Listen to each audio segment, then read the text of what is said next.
prochain numéro de La Croix l'Hebdo, nous sommes partis à la rencontre des petites gueules cassées du Mali. Ici, dans les faubourgs de Bamako, le centre Hirzel accueille chaque année des centaines d'enfants victimes de malformations faciales, victimes aussi du noma, cette gangrène foudroyante qui ravage les visages.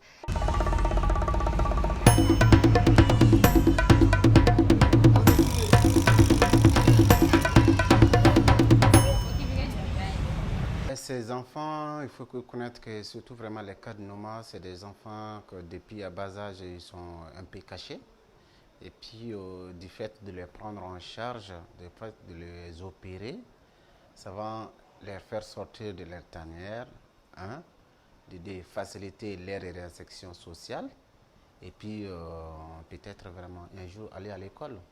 Ces enfants sont très largement ostracisés dans la société malienne, notamment du fait de certaines croyances ancestrales qui veulent que ces enfants soient des enfants de la malédiction, des enfants maudits, des enfants à fuir donc. Ben, les croyances ancestrales, surtout vraiment dans les zones reculées qui n'ont jamais vu dans ces cas, ils pensent que vraiment c'est un fantôme ou bien c'est un monstre donc vraiment qui vient d'être né dans la famille. Donc du coup, même ses propres parents souvent ils rejettent l'enfant.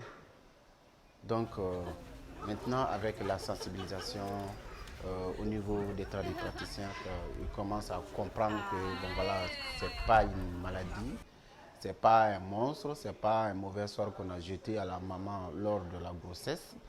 Maintenant, c'est une malformation qu'on peut soigner, qu'on peut opérer et puis qui peut réussir sans problème. Alors, il faut aussi savoir qu'au Mali, les frais hospitaliers, a fortiori les frais chirurgicaux, sont très largement inaccessibles à la population.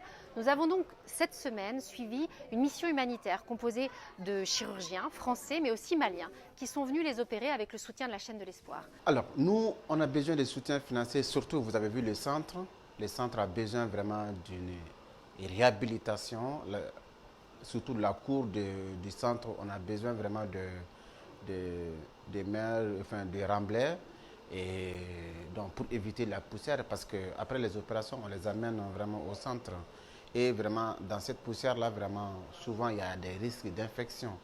Et nous, vraiment, aujourd'hui, notre besoin vraiment en urgence, vraiment, c'est de rétablir ce centre-là pour pouvoir accueillir beaucoup de patients et continuer vraiment à les prendre en charge vraiment dans les meilleures conditions.